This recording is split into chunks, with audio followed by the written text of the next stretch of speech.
Bien, vamos a iniciar la explicación de la unidad 4, mecanismos.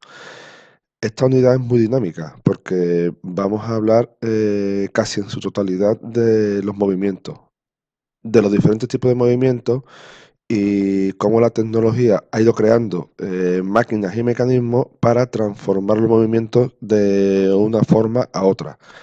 Lo vamos a ver con total detenimiento. Por eso el tema, el encabezado del tema, lo rematamos con la frase los ritmos del movimiento, porque en función de un mecanismo utilizado u otro tendremos diferentes ritmos de movimiento y tipo de movimiento.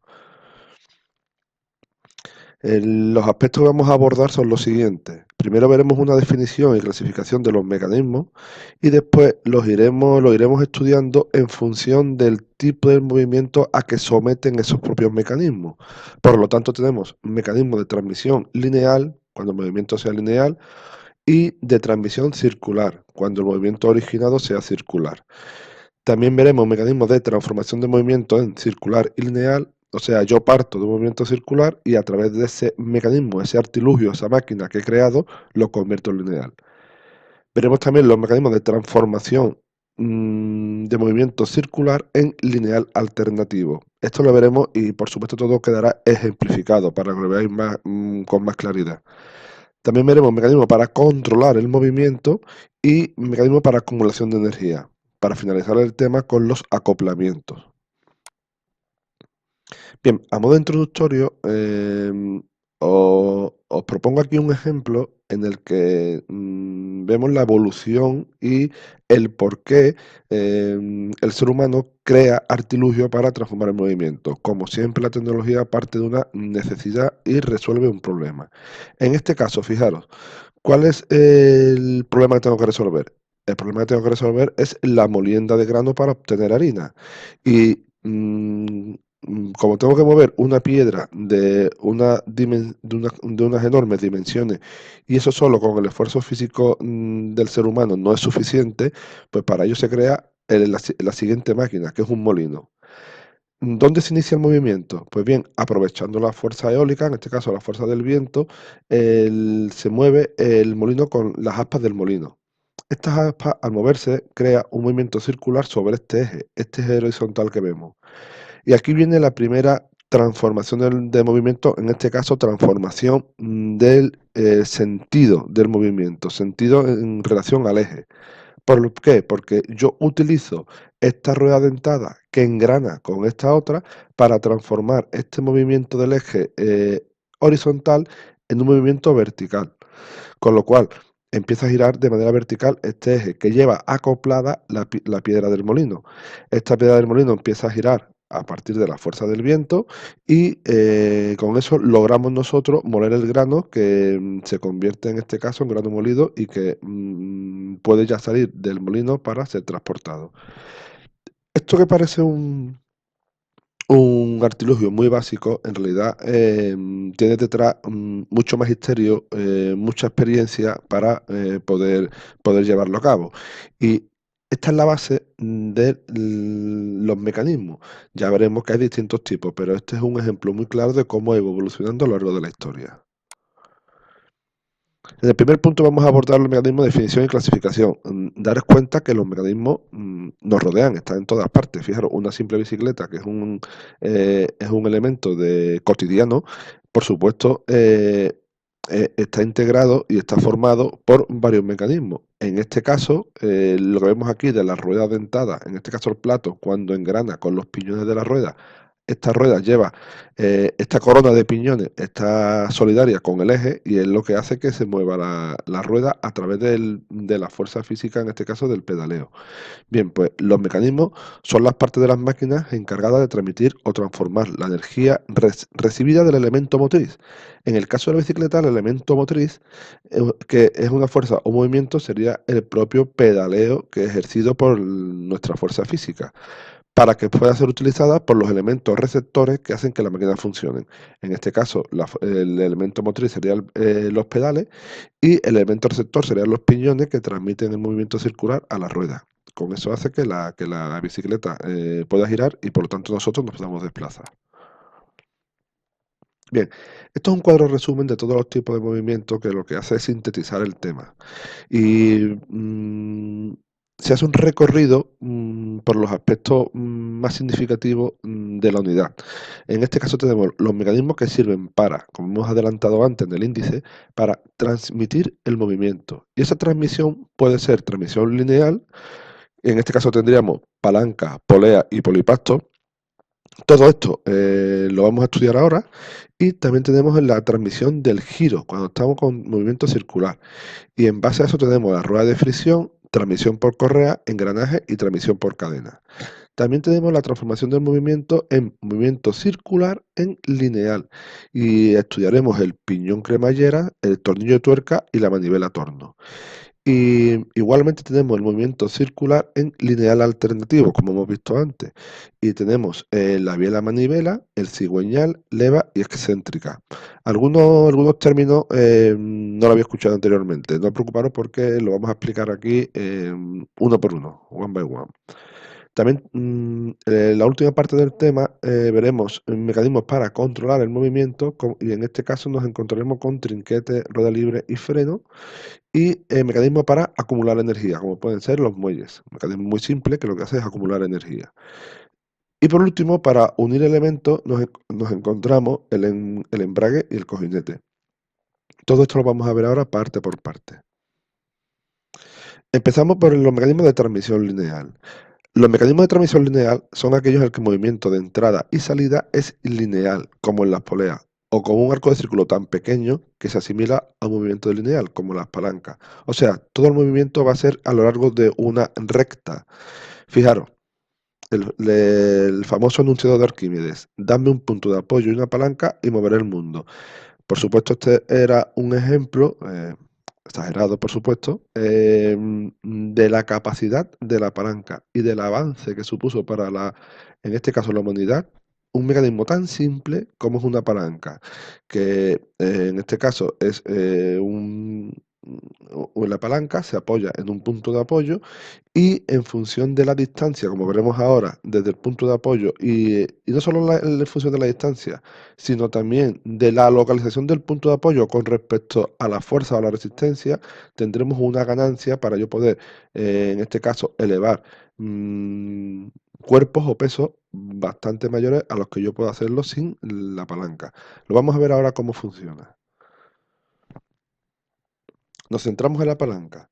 La palanca es una barra rígida que gira en torno a un punto de apoyo. Este punto de apoyo también lo podéis encontrar en algunas publicaciones que se llama fulcro. Es lo mismo que encontréis fulcro o punto de apoyo. Como hemos avanzado antes, la palanca, en función de dónde se encuentre el punto de apoyo, dónde se encuentre la fuerza, que es lo que yo aplico, y dónde se encuentre la resistencia, que es el peso que tengo que salvar, en función de la localización en la barra de cada uno de estos tres elementos, nos encontramos con tres tipos de palanca. Palanca de primer grado, de segundo y de tercer grado.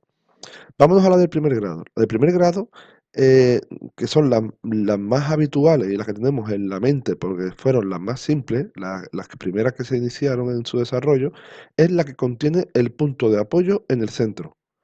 Por lo tanto, el fulcro está en el centro, la fuerza que yo ejerzo a un lado y la resistencia a otro.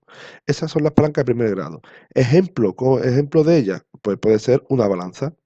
Fijaros que en una balanza yo tengo el punto de apoyo aquí en el centro, aquí tengo la fuerza, aquí tengo la resistencia. O, por ejemplo, el balancín que encontramos en los parques para los niños, el columpio, el famoso balancín donde se ponen dos niños a levantarse unos a otros. Fijaros, ahí se ve claramente la fuerza de una palanca. Un niño normalmente no puede levantar con esa facilidad a otro y elevarlo del suelo. Sí, es mucho más fácil con la palanca, porque la palanca amplifica el esfuerzo de su misión, amplificar el esfuerzo que yo en este caso aplico para elevar una carga. Pues las de primer grado se caracterizan por tener el punto de apoyo en el centro. Vámonos a la de segundo grado.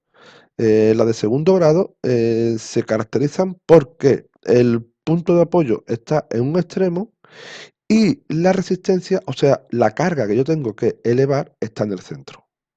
Por supuesto, la fuerza estará en el otro extremo, ¿vale? Un ejemplo de palanca de segundo grado nos la encontramos en una carretilla de mano, en el que la rueda, que es lo que está en contacto con el suelo, sería el punto de apoyo, la resistencia está en el centro, que es lo que yo quiero transportar, elevar y transportar, y por último, la fuerza, que es la que yo aplico, está en el otro extremo. Esto es un ejemplo de palanca de segundo grado. Y en cuanto al tercer grado, en cuanto al tercer grado, nos encontramos que el punto de apoyo está en el centro y ahora se invierten los papeles de fuerza y resistencia con respecto a la de segundo grado. ¿Qué quiere decir? Que ahora es la fuerza la que está en el centro y la resistencia la que está en un extremo. Unas pinzas es un ejemplo de palanca de tercer grado. ¿Por qué? Porque aquí se unen los dos elementos, que sería el punto de apoyo. La resistencia es lo que yo quiero extraer con las pinzas, yo tengo que ejercer una fuerza para extraerlo. Y esa fuerza que yo aplico está justo entre la resistencia y el punto de apoyo. Ya veremos más ejemplos de cada uno de ellos en clase para que os quede claro la diferencia entre un primer grado, segundo grado y tercer grado. Bien, para cuantificar cuánto amplifica la palanca, el esfuerzo que yo aplico, hay una fuerza, hay una expresión. Y la expresión es que fuerza por distancia es igual a resistencia por distancia. ¿Y qué es cada cosa? La fuerza es lo que yo aplico, la resistencia es el cuerpo o el peso que yo tengo que, en este caso, salvar. La distancia, ¿qué es la distancia? La de minúscula es distancia. ¿Y eso qué es? Pues la distancia que existe entre la fuerza que yo aplico y el punto de apoyo. Mientras que la R minúscula, que también es una magnitud de longitud, es la distancia que hay entre la resistencia que tengo que salvar y el punto de apoyo. ¿Vale? En las de primer grado se ve muy claro que desde la distancia es desde la fuerza hasta el punto de apoyo y la resistencia, la R minúscula, es la distancia entre la resistencia y el punto de apoyo. En el primer grado se ve muy claro. En la de segundo y tercer grado cuesta un pelín más, pero al final el concepto es el mismo. La D siempre es la distancia entre la fuerza que yo aplico y el fulcro, el punto de apoyo, y la R, como no puede ser de otra manera, es la longitud entre la resistencia, lo que tengo que salvar, y el punto de apoyo. Exactamente igual ocurre con la de tercer grado, exactamente igual. ¿Qué es lo que ocurre? Que el hecho de que el punto de apoyo no esté en el centro nos puede inducir a algún tipo de confusión. Por eso hay que trabajarlo en clase y en casa, hacer distintos ejemplos hasta que podáis resolver esto con cierta soltura. Continuamos. La polea. La polea, como todos conocemos, el ejemplo más claro está en los pozos que tenemos en el campo, en algunas parcelas para extraer agua. Es una rueda ranurada, que la tenemos aquí, que gira alrededor de un eje. El eje es esta barra que pasa justo por el centro de la polea, que se halla sujeto a una superficie fija, por ejemplo, un techo o una viga, en el caso de los pozos. Por la ranura de la polea se hace pasar una cuerda, cadena o correa, que permite vencer de forma cómoda una resistencia aplicando una fuerza F. Bien, en este caso eh, nos encontramos diferentes situaciones. Cuando yo tengo solamente una polea, que es una polea fija, como hemos visto aquí, la fuerza que yo ejerzo, que es esta fuerza F, que está representada por una flecha azul, yo tiro hacia abajo y venzo una resistencia. Si yo quiero sacar agua de un pozo, pues yo tiro hacia abajo y en este caso subo el peso del cubo con el agua. Bien, la fuerza que yo aplico en la polea fija es exactamente igual que la fuerza que tengo que aquí que superar. No hay una ganancia en cuanto de la fuerza con respecto a la resistencia. Es lo mismo. Si esto tiene un peso de 10 kilogramos fuerza, yo tengo que emplear aquí 10 kilogramos fuerza. Entonces me diréis, bueno, ¿y dónde está entonces la ventaja? La ventaja está, es una cuestión geométrica. Es decir, para mí es más fácil tirar hacia abajo porque aprovecho el cuerpo, toda la fuerza de mi cuerpo, que tirar en otro sentido. Por lo tanto, si la polea está por encima mía, yo tiro hacia abajo. Al tirar hacia abajo, yo ejerzo fuerza con todo el peso de mi cuerpo y es más fácil subir en este caso, la resistencia. Bien, por lo tanto, en las poleas fijas, la fuerza es igual a R.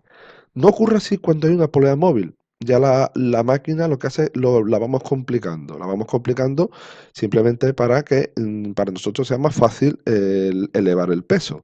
Si yo tengo que elevar un gran peso, por ejemplo, como puede ser una piedra, pues yo puedo hacer uso de una polea móvil. ¿Una polea móvil cuál es? Es esta. La polea móvil sube y baja en función de lo que yo tire de aquí de la cuerda. Pero, ¿qué ventaja me da este mecanismo? Este mecanismo me da la ventaja de que la fuerza que yo tengo que ejercer es exactamente la mitad que la resistencia. ¿Por qué? Porque esta resistencia se divide, se reparte en las dos cuerdas, en esta primera cuerda y en esta segunda cuerda. Por lo tanto, esta R equivale a F partido por 2 y F partido por 2. Pues esta F partido por 2 es la que yo estoy utilizando para tirar de la piedra. Por lo tanto, es justamente la mitad la fuerza que tengo que ejercer para levantar esta piedra. Si esta piedra son 50 kilogramos fuerza, pero tengo que aplicar aquí una fuerza de 25, porque los otros 25 lo soporta esta cuerda que está unida al techo, ¿vale? Bien, eso en cuanto a la polea móvil. Y me diréis, bueno, todo ventaja, hay una pequeña contraprestación. Hemos visto que la ecuación de las poleas es fuerza por distancia. Hay dos variables, esta, la fuerza y la distancia. Bien, pues aquí ¿cuál es la contraprestación? La contraprestación es la siguiente, que si yo tengo que subir un metro de aquí, de esta piedra, la distancia que tiene que recorrer la cuerda es el doble, justo el doble, son 2 metros. Entonces yo tengo que tirar 2 metros para aquí subir uno, ¿vale? Bien, esa es la única contraprestación, pero a cambio tengo que aplicar una fuerza que es justamente la mitad. La fuerza es la mitad, la distancia siempre es el doble, para que se compense. El polipacto. El polipacto es un conjunto de poleas fijas y móviles que obligan a la cuerda a hacer un recorrido complejo entre ellas. Encontramos diversos tipos de polipacto. En este caso, cuando nos encontramos un polipacto vertical, la fuerza que tengo que aplicar para subir, en este caso la piedra, o la resistencia N, sigue una ecuación. Y la ecuación es la siguiente. Fuerza es igual a resistencia partido por el doble de N. ¿Y N qué es? N es el número de poleas. El número de poleas que se mueven. En este caso, si yo tengo como esta polea es fija, y yo tengo una, dos y tres poleas, por ejemplo, que se muevan, pues esta fuerza será R partido por 2 por 3, 6. Con lo cual, esta fuerza la estamos dividiendo entre 6. Yo tengo que aplicar un sexto de la fuerza para poder levantar esta resistencia, ¿vale? Si estas fuerzas son 6 kilogramos fuerza, lo que tengo que emplear, pues yo aquí tendría que utilizar en la cuerda 1. Si aquí esto vale 6, esto vale 1, un sexto. Bien, porque tendría tres poleas móviles, si fueran tres las poleas móviles. En este caso, fijaros, que se ve un poco más claro. Es un polipacto horizontal. En este caso, tengo cuatro poleas. Algunas son fijas, otras son móviles. ¿Cuáles son las fijas? Las fijas son las que están elementos fijos en el techo o la viga. En este caso, esta polea está anclada al techo y esta polea está anclada al techo, con lo cual estas no se mueven. Como no se mueven, y esta es la carga que tengo que subir. Pues, ¿cuáles se moverán? Se moverán esta y esta que están solidarias a la carga. Si yo empiezo a elevar la carga, estas dos poleas se mueven. Por lo tanto, ¿cómo minimiza o cuál es la ventaja de yo utilizar un polipacto? Pues si yo tengo aquí una carga que subir para arriba, yo aplico aquí una fuerza y la resistencia R, según la expresión que hemos visto antes, la fuerza será igual a la resistencia partido por 2 veces el número de poleas móviles. ¿Cuántas poleas móviles hemos dicho que hay aquí? Hay una y dos. Por lo tanto, la fuerza será igual a la resistencia partido de 2 por 2, partido de 4. Con lo cual, si aquí, por ejemplo, yo tengo 400 kilogramos fuerza, aquí yo tengo que emplear cuatro veces menos, una fuerza cuatro veces menor. Por lo tanto, si estos son 400 kilogramos fuerza, aquí son 100 kilogramos fuerza. ¿Vale? Yo con cuatro veces menos puedo elevar una carga que en el valor cuadriplica a mi esfuerzo. ¿Vale? Bien. Y cuando el polipacto es exponencial, como vemos aquí, exponencial, que de una polea salen dos, de la otra polea que le llega salen otras dos cables, pues en este caso cambia la expresión. La expresión sería F partido por R F igual a R partido 2 elevado a n. En este caso no es 2 por n, como en el horizontal. En este caso sería 2 elevado a n, siendo n también el número de poleas móviles. Si yo tengo aquí en este caso una polea fija y estas tres son móviles, que son las que se mueven, pues esto sería R partido 2 elevado a n. Si es 3 las poleas móviles, serían 2 elevado a 3, que es 8. Con lo cual, en este caso, el esfuerzo que tengo que hacer aquí es 8 veces menor que la resistencia. ¿De acuerdo? Bien, esto, por supuesto, también lo veremos con algunos ejemplos numéricos para que os quede claro cómo se resuelve.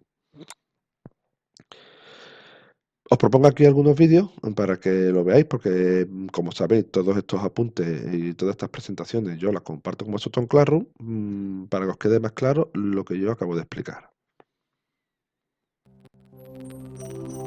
Bien, vamos a continuar.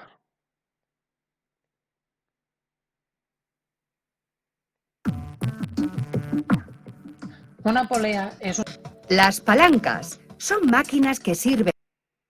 Bien, pasamos ahora a los mecanismos de transmisión circular, aquellos que ponen en contacto dos elementos que giran. Hemos pasado de mecanismos lineales a mecanismos de transmisión lineal. Ahora vamos a pasar a mecanismos de transmisión circular. Para ello, ¿qué vamos a ver? Vamos a ver las ruedas o poleas. En este caso, ruedas se llama rueda cuando están en contacto una rueda con otra, y se utiliza el término polea cuando estas ruedas están separadas y la tengo que unir mediante correa. Bien, son sistemas de dos o más ruedas que se encuentran en contacto, ya sea directo o a través de una correa, como exponemos aquí. En este caso, una relación de transmisión. Claro, yo tengo aquí un eje y empiezo a girar con esta rueda y está en contacto, automáticamente la segunda rueda gira también. La relación de transmisión entre ellos responde a la siguiente expresión. Es muy fácil. El diámetro de la rueda por el número de vueltas de la rueda es igual al diámetro de la segunda rueda por el número de vueltas de la segunda rueda. Está puesto aquí. N1, número de vueltas, D1, diámetro. ¿Vale? Esta ecuación, esta expresión, os la podéis encontrar de diferentes formas. Os la podéis encontrar, si yo despejo aquí el número de vueltas, pasaría aquí dividiendo, y si yo despejo aquí el diámetro, pasaría aquí dividiendo. Os podéis encontrar N1 partido por N2 es igual a D2 partido por N1. Os lo podéis encontrar de muchas formas. Creo que la más clara es la que exponemos aquí, porque relaciona directamente una rueda con respecto a otra. Por lo tanto, número de vueltas por el diámetro de esa rueda es igual al número de vueltas por el diámetro de la segunda rueda.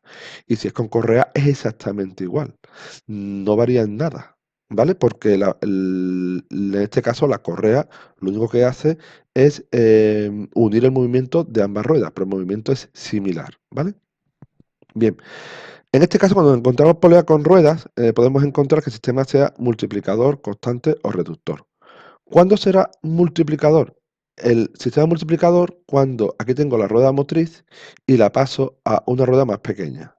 Cuando el movimiento, imaginaros que esto es una bici y yo el movimiento lo tengo aquí en los pedales, la rueda grande, cuando este movimiento lo paso a la rueda pequeña, los piñones, esos piñones se mueven mucho más rápido. Por lo tanto, un sistema que multiplica el movimiento. Si las dos ruedas tienen el mismo diámetro, es un sistema constante. No hay variación en cuanto al número de vueltas. Y el sistema será reductor cuando yo parto de una rueda más pequeña, que sería la rueda motriz, y la conducida es mayor, con lo cual esta giraría a una velocidad menor que la motriz. Por lo tanto, estaremos hablando de un sistema reductor. ¿Vale? Bien. Seguimos. Engranaje, piñón y cadena. Son sistemas de dos o más ruedas dentadas que se encuentran en contacto, ya sea directo o a través de una cadena. Es lo mismo que hemos visto antes, lo que pasa es que cuando el movimiento yo tengo que transmitir no es alto, es pequeño, con la misma fricción de la rueda lo puedo resolver. Pero si esa carga, ese elemento motriz, ejerce una fuerza grande sobre la rueda motriz, puede ocurrir que esas ruedas patinen, deslicen. Cuando eso ocurre, como puede ocurrir en bicicleta y en moto, en vehículos de automoción, coches y demás, entonces no es suficiente con poner dos ruedas en contacto. Esas ruedas las tengo que engranar. Tengo que poner dientes para evitar el deslizamiento de una sobre otra. En este caso, el diámetro se va a identificar por la Z. Lo que antes era D, diámetro, ahora es Z. ¿Y qué es Z? Z es el número de dientes, mientras que N es lo mismo, el número de vueltas, ¿vale? Y Z2, por supuesto, sería el número de dientes de la rueda pequeña y N2 el número de vueltas de la rueda pequeña. La presión, exactamente la misma que veíamos para las ruedas y las poleas. Número de vueltas por el número de dientes es igual al número de vueltas por el número de dientes. Y cuando estos engranajes están separados, lo que antes era una correa, ahora es una cadena que une ambos elementos. Esto sonará de la bicicleta, ¿verdad? Bien, pues también la estudiaremos.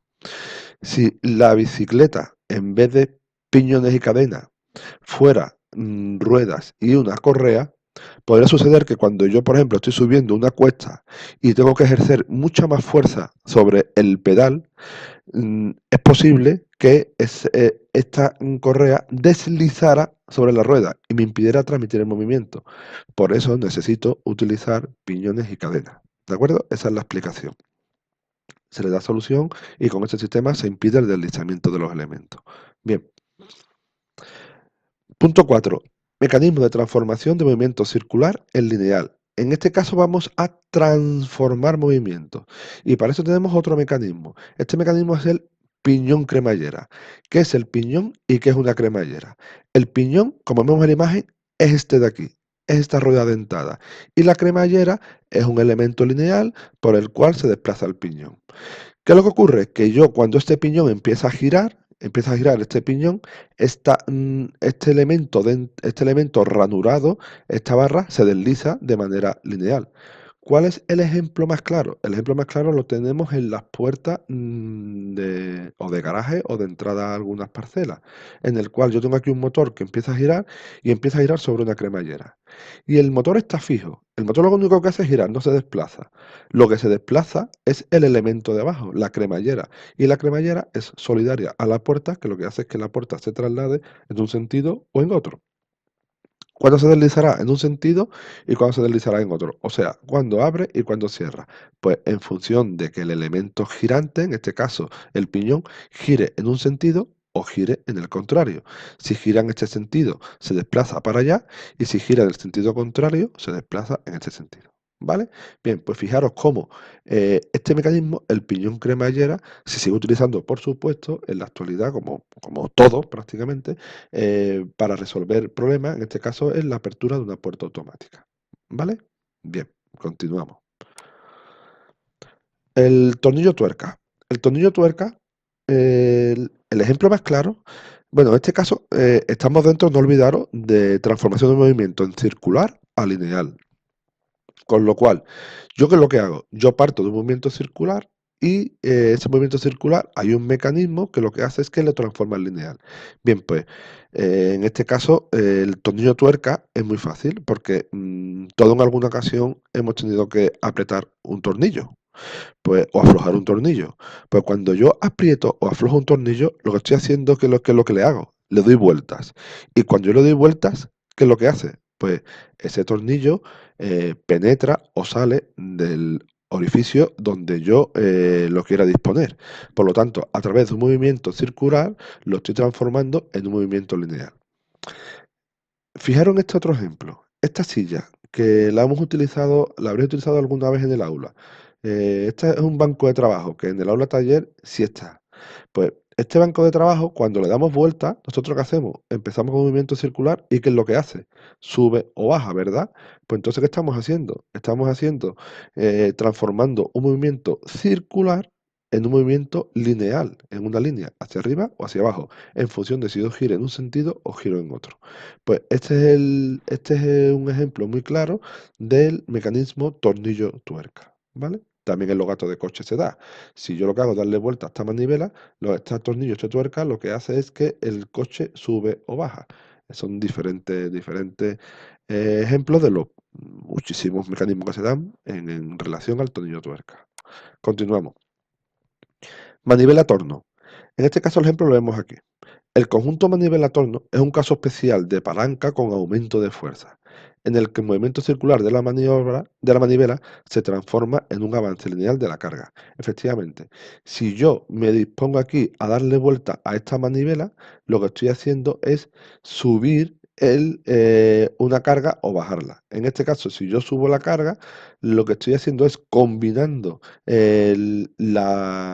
la palanca y estoy combinando también el movimiento circular transformándolo en lineal. Es un mecanismo muy singular. Por lo tanto, recordaros que de la palanca teníamos la siguiente expresión, que era fuerza por distancia era igual a resistencia por R. Pues bien, ¿dónde encontramos aquí en este mecanismo de torno-manivela estas magnitudes? Pues fijaros, la F, que es la fuerza, es la que yo ejerzo para darle vueltas a la manivela. La distancia D es la distancia de la manivela hasta el eje del torno, ¿vale? ¿Qué es la R? La R es el peso que yo quiero, en este caso, desplazar. Y la R minúscula es la distancia desde el extremo del torno hacia el centro del torno, ¿vale? Por lo tanto, ¿esto qué me dice?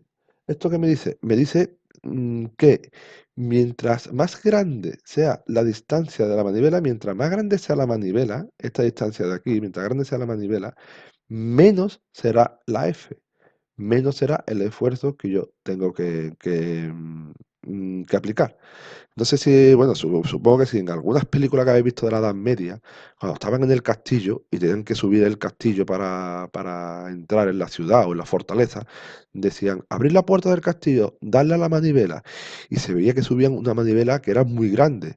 Tenía que emplear varias personas y tenían que incluso extender los brazos para llegar a la manivela. ¿Por qué? Porque esta distancia era muy grande. ¿Qué es lo que se ¿Qué es lo que se buscaba con eso? Se buscaba que mientras mayor fuera esta distancia de la manivela, menor fuera la fuerza a aplicar para subir o bajar la puerta. ¿Vale? Bien, simple matemática, en este caso aplicada a la tecnología. Continuamos. Mecanismo, punto 5 de transformación circular en lineal alternativo. En este caso, biela manivela. La biela manivela está formada por una manivela y una barra denominada biela. Esta se encuentra articulada por un extremo con dicha manivela y por el otro con un elemento que describe el movimiento alternativo. Fijaros, el ejemplo más claro son las locomotoras, estas que veíamos en las películas antiguas, hay muchos más, pero el más claro es el movimiento de las locomotoras. Las locomotoras lo que hacían es que se unían mediante la barra y esta barra que es la manivela y esta de aquí que es la biela que es la que entra y sale. Por lo tanto, este movimiento circular se están transformando en un lineal alternativo y es lo que hacía mover el motor para que se pudiera desplazar en este caso de aquí a través del movimiento lineal alternativo del motor, lo transformamos mediante la biela manivela hasta la rueda para que se pudiera desplazar, en este caso el tren o la locomotora. También lo vemos en este de aquí. Yo tengo aquí una palanca que actúa como manivela y este que actúa como biela. Si yo la manivela empiezo a hacer un movimiento alternativo, esto de aquí empezará a hacer un movimiento circular. Por lo tanto, el biela manivela transforma un movimiento alternativo en un movimiento circular. Bien. El cigüeñal, este es un elemento que veis aquí, cómo está funcionando, y es un elemento que es fundamental en los coches. Se sigue utilizando, por supuesto, fundamental en los motores de combustión. El cigüeñal es un conjunto de varias bielas, las bielas las tenemos aquí, unidas a un mismo eje de rotación. Este debe de estar acodado con objeto de permitir el movimiento acompasado o sincronizado de cada biela. Efectivamente, lo vemos aquí. Fijaros, esto es el cigüeñal. Este elemento de aquí, el que es más oscuro, es la biela, que lo hemos visto antes. Y la biela pasa el movimiento a la manivela y la manivela lo que hace es subir y bajar mediante los pistones, como lo vemos aquí. Cuando estudiemos, no creo que seguramente en cursos sucesivos se estudiará los motores de combustión. Esto es que hay una fuerza de los gases de la combustión, esto es lo que se da en los coches y en las motos. Y esta fuerza de gases que entran y salen provocan que este pistón suba y baje. Este pistón, cuando sube y baja, transforma este movimiento alternativo en un movimiento circular. Y este movimiento circular es el movimiento del eje que pasa la rueda para que se pueda trasladar el vehículo. ¿Vale? Pues así funciona el sistema de movimientos de un vehículo, por ejemplo, de un coche. A partir de la fuerza química de los gases de la combustión, se provoca una fuerza mecánica, en este caso movimiento lineal alternativo, arriba y abajo, que se transforma en circular y el circular al final va a parar a la rueda para que se pueda trasladar el vehículo, ¿vale? Bien, y eso se hace a partir de este movimiento que es de este dispositivo que es el cigüeñal. Continuamos. Leva excéntrica. Como vemos aquí, la leva es otro tipo de sistema, de mecanismo, que lo que hace es que transforma un movimiento circular a partir de la geometría de ovoide que se le da a este elemento para que ese elemento que está en contacto con un seguidor, esto se llama seguidor, normalmente aquí dentro hay un muelle para que pueda retroceder y no se quede arriba enganchado, porque es lo que hace que cada vez que pasa esta geometría por el seguidor, sube, le da un movimiento de subida y por el muelle vuelve a bajar. De forma que este elemento rosa, que como hemos dicho es el seguidor, siempre está en contacto con el elemento giratorio. ¿Vale? Es mejor una imagen que mil palabras. Fijaros. Sube, baja, sube, baja. ¿Gracias a qué? Gracias a la geometría. ¿Por qué? Porque si esto fuera circular, no siempre estarían en la misma altura y no se produciría este elemento circular alternativo, ¿vale? De circular a lineal alternativo, ¿vale? Bien, continuamos. La excéntrica. Exactamente igual, es otro recurso que se trata de girar un eje con una rueda, pero en este caso el centro de giro no se sitúa, el eje no se sitúa en el centro geométrico de la rueda, sino que se desplaza. Cuando se desplaza un eje sobre el centro geométrico de un movimiento circular, eso se le llama una excéntrica, o sea, tiene una excentricidad. Bueno, en este caso, es un recurso que se utiliza para transformar un movimiento circular en un movimiento lineal alternativo. ¿De acuerdo? Vale.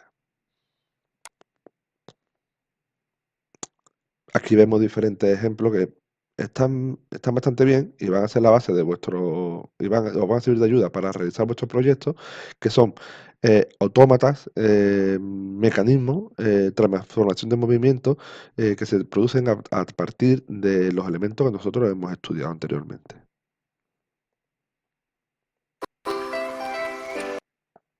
Los dejo para que lo veáis en casa, ¿vale? Bien, aquí os dejo algunos ejemplos más para que lo veáis en casa. Bien, seguimos. Mecanismo para controlar el movimiento. Vamos a abordar ya la última parte del tema. En este caso lo que se trata es de controlar, no de transformar el movimiento, sino de controlar. O sea, que yo lo haga girar, por ejemplo, en un sentido y en el siguiente no, porque no me interese. Yo quiero que el motor solamente gire en un sentido, en otro no. Para ello, tenemos un mecanismo que es el trinquete. Lo veis aquí. Fijaos el trinquete. El trinquete tiene una forma geométrica y es una uñeta que lo que hace es que te permite el sentido de este movimiento, de este motor o de este eje, solamente en este sentido. ¿Por qué? Porque si en este caso este eje tiene la tentación o la posibilidad de girar en el siguiente, este mecanismo te lo va a impedir. Ya se quedaría, ya se quedaría ahí. En este caso, ¿veis? Se queda ahí y lo que por la configuración geométrica de los dientes y lo que hace es que impide el sentido de giro en este caso, en este sentido. Y si, por supuesto, lo deja pasar en el siguiente, ¿vale? Control de velocidad de giro. En este caso, los frenos. Todos sabemos que los frenos sirven para frenar en bicicleta, motos, coches, y no solo eso, sino en cualquier tipo de máquina. Bien, para eso tenemos distintos tipos de frenos. Tenemos los frenos de disco, que es lo que se utiliza en la mayoría de los vehículos. Estos frenos de disco, si habéis visto, si sois aficionados a las motos y habéis visto que algunas motos traen este elemento que hay aquí, esto no es ni más ni menos que un freno de disco. ¿Y cómo funciona un freno de disco? Pues este freno de aquí, este plato que vemos aquí, este plato está solidario con el eje. Entonces, cuando la rueda está girando, esto gira igual a la misma velocidad que la rueda. Y este plato tiene aquí unas mordazas, que lo vemos aquí, este es un puente con unas mordazas, que lo que hace es que cuando yo acciono el freno, envío un fluido, que lo que hace que el fluido, el pistón lo lleva contra el plato y lo aprisiona. Al aprisionar lo que hace es que para. Por lo tanto, esto es un freno, y lo que frena es el disco. Por lo tanto, esto se llama freno de disco, ¿vale? Aquí lo veis. Pedal de freno, acción de pedal de freno. Este cilindro envía para allá el líquido de freno. Y al enviar el líquido de freno, lo que hace es que el pistón, este líquido empuja el pistón contra el plato, y en este caso el plato lo aprisiona y frena, ¿vale? Este es el freno de disco. Y es muy utilizado con respecto al que vamos a ver posteriormente, porque este freno tiene muy buena disipación térmica. El hecho de que se gasten las zapatillas, las zapatas de freno y demás, está muy relacionado con el calor. Claro, cuando yo presiono el pistón y mientras más rápido vaya, peor, más energía disipo para frenar esa rueda. Y cuando yo disipo esa energía se disipa en forma de calor. Y mientras más alta temperatura se alcance aquí, más se degradan las zapatillas de freno, con lo cual se desgastan más, ¿vale? Eso lo podemos ver en las bicicletas. Las zapatas de freno, cuando lleva mucho tiempo, lo que hace es que se desgasta, claro, se desgasta por el calor y la temperatura, ¿vale? Bien. El freno de tambor. El freno de tambor tiene menor eficacia, por lo que hemos dicho. ¿Por qué? Porque está cerrado, es interno y tiene más dificultad para disipar el calor. ¿Cómo funciona el freno de tambor? Mira, fijaros, esto también se ve en algunas motos, ¿eh? O sea, esto es un freno de tambor, que es como un tambor, no es un disco. ¿Veis? Que es como un cilindro que va desde un lado hacia otro, de una cara hacia otra de la rueda. Pues en el interior es donde está alojada las zapatillas de freno. Fijaros, cuando yo acciono el freno, lo que hago es que estas zapatas las aprisiono contra el freno, el elemento exterior, que es lo que está girando con la rueda. Y cuando las aprisiono es cuando se produce la frenada, ¿vale? Lo que ocurre es que como estas zapatas son internas, no disipan tanto calor, porque están dentro, el calor se queda dentro. Y al quedarse dentro, alcanza más temperatura. Y como alcanza más temperatura, estas zapatas se degradan antes, con lo cual este freno tiene menor eficacia que el que hemos visto antes de freno de disco, porque el disco es exterior y disipa mejor la temperatura. ¿Vale? Bien. Aquí vemos el ejemplo de un freno de disco, veis aquí, que disipa por afuera, que frena de manera externa, y un freno de tambor que frena de manera interna. En este GIF se ve claramente la diferencia entre un freno de disco y un freno de tambor. Vale. Hay otro tipo de freno que se utiliza menos, sobre todo en maquinarias industriales, que es el freno de cinta. ¿Cómo funciona el freno de cinta? Funciona de la siguiente forma. Yo tengo aquí el elemento que va girando y lo rodeo con una cinta. De forma que cuando la cinta, en este caso, no está aprisionando al elemento que gira. Con lo cual, este está girando a la velocidad que le hayamos dispuesto. Bien, cuando yo lo quiero frenar, lo que hago es que acciono esta palanca, bien puede ser un pedal o puede ser de manera manual, con lo cual tenso esta cinta. Y al tensar esta cinta se adhiere fuertemente al elemento girante y se produce el freno. ¿Vale? Bien, menos habitual que el freno de disco, el freno de tambor, pero que sepáis que también existe. Mecanismo para acumular energía, en este caso el muelle. Los muelles son dispositivos que, gracias a la elasticidad de los materiales con los que se elaboran y a su forma, fundamentalmente, son capaces de absorber energía cuando son sometidos a un esfuerzo. Efectivamente, aquí lo vemos. Un muelle lo puedo utilizar yo en este caso, es un elemento para fortalecer la musculatura, para hacer gimnasia. ¿Y qué es lo que hago? Pues yo lo que hago es que lo tenso, y mientras esté tensado, está acumulando esta energía que yo le he proporcionado. En el momento que yo dejo de aplicar esa energía, esa fuerza, pues automáticamente recupera su estado original, ¿vale? Los muelles trabajan normalmente a compresión, cuando es un muelle, por ejemplo, los muelles de un colchón, o pueden trabajar a tracción, en este caso cuando es un elemento para fortalecer musculatura. Pueden trabajar de las dos formas, a compresión o a tracción. En los dos casos lo que hacen es absorber esa energía, ¿vale? Aquí también vemos otro mecanismo, otro elemento, que son los amortiguadores y las ballestas. Los amortiguadores, que los vemos en la bicicleta y en las motos, que lo que hacen es absorber la energía de nuestro peso cuando pasa por elementos que no son uniformes, como por ser un bache. Lo que hace es absorber esa energía para que ese golpe energético no lo soporte nuestro peso.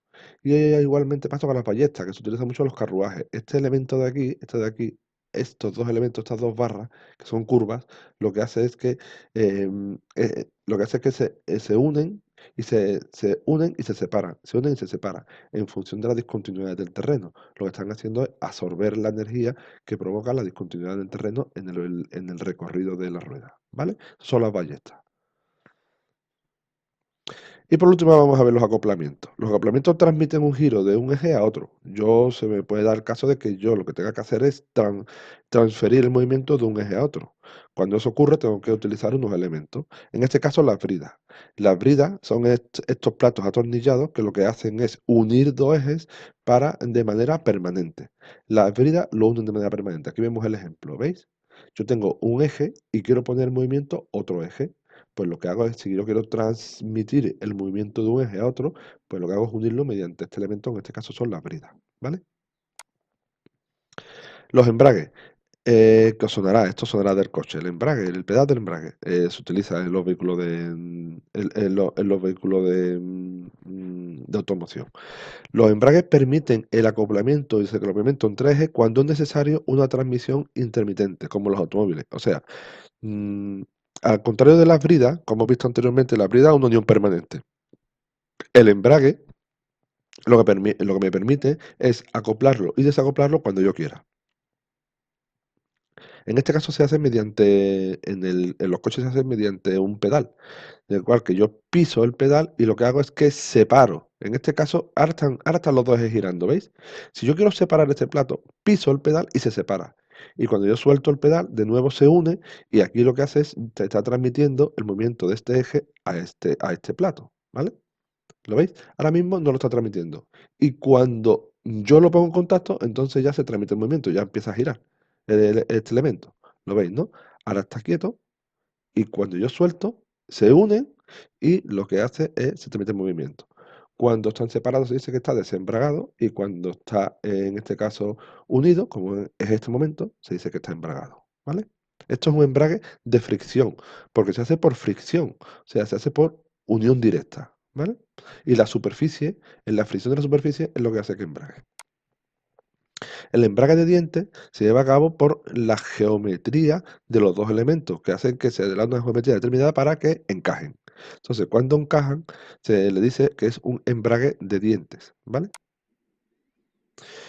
Y los acoplamientos móviles. Acoplamientos móviles se utilizan cuando los ejes pueden sufrir algún no me sale. Desalineamiento, que no me salía. Bien. En este caso tenemos la junta Oldman. La junta Oldman lo que hace es que es un elemento, como vemos aquí, que lo que hace es asumir que los dos que voy a poner en contacto no están perfectamente alineados. Y gracias a este mecanismo lo pongo en contacto sin necesidad de que los tenga que alinear, ¿vale? Esa es la junta Oldman, que es esta pieza verde que vemos aquí que está uniendo un eje y otro, ¿vale? Seguimos. La junta Cardan. Exactamente igual. Cuando yo tengo un eje que no están alineados, en este caso ni siquiera son paralelos, como vemos aquí, lo que hacemos es que utilizamos la junta Cardan, que este es el elemento intermedio, que lo que me hace es que yo pueda poner en movimiento y pueda transmitir el movimiento de un eje hacia otro cuando están desalineados. Esta es la junta Cardan. ¿Vale? Es el último elemento y con esto terminamos la explicación de la unidad.